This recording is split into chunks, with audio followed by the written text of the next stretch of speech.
Here's the deal. So this is what we're really up to on this tour.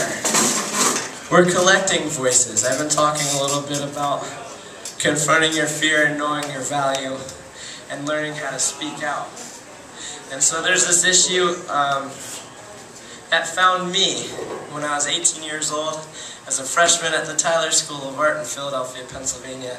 And I found out for the first time that there were child soldiers in the world. And if we've never met before, this is an issue that's been very near and dear to me since that time. That was 2005. And so now it's 2006, a quarter of my life later, and we're still 2011, and it's been 6 years. What if it was 2006? That'd be crazy. No iPhones. Before the age of iPhone, there is a war. And this conflict has been going on for 25 years. And so the last tour that brought me here through Akron was called the Resolve Tour. And we were talking about this youth-led movement here in the States that brought this issue to attention of the United States government, which introduced a bill, and it became the most widely co-sponsored bill in that session of Congress. And this bill was unanimously passed, and what that did was it produced a strategy that we're now working to get funded.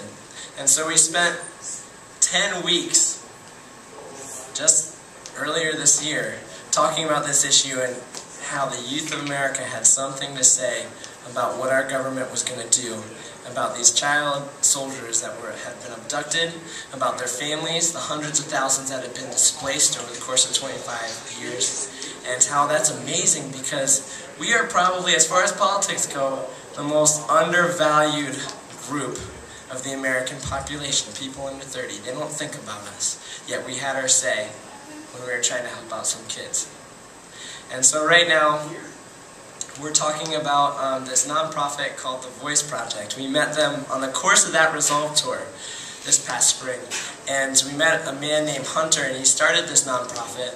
And the reason it came about, or the reason that he started it, was because he met these women in northern Uganda where the conflict began. And these women were singing songs, and he wanted to know more about it. And what started happening was these child soldiers began to come home from the bush. And when the UN workers would receive them and they would ask them, what's the reason you decided to defect? An overwhelming amount of them said that we heard these songs on the radio. The lyrics of these songs were, Uganda is your native home. We know you are taken against your will. You are forgiven, please come home. And through the power of music, they found the courage to come home. So many times, I've done it myself, I've been there myself, we undervalue our voice, the power that it has. And here's a case of a very marginalized part of the global population, and they sang and brought their kids home. If you don't know that going to shows is important, that opening your mind and your heart to what other people have to say, what other people mean, what's on their minds and what's on their hearts, then you're kind of missing the point of this. This is a celebration of just like our life, of our humanity. And so I take every show very seriously, and that it should be fun and it should be about love. And we should be present for this moment and not forget how important our voice is. I want to ask you right now to use your voice. Some of you have been singing along, and if you've been silent so far, I want to invite you to join us in saying 2 words. Those 2 words are Dwog, which means come home in Acholi, the native language of those women that were singing those songs. What we're going to do is we're making a video, and we're making audio recordings so that we can show the voices and we can show the faces of the people that are saying come home to these kids. As one global community, we're saying that there's no place for child soldiering in this world, that there should be peace for all people, and that we as Americans, knowing our privilege and knowing our power, have something to say, and we're going to join them in using our voice. So 2 words.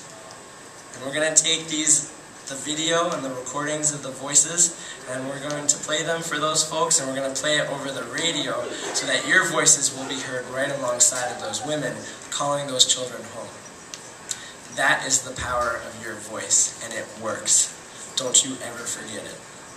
So, you guys down to say 2 words with me?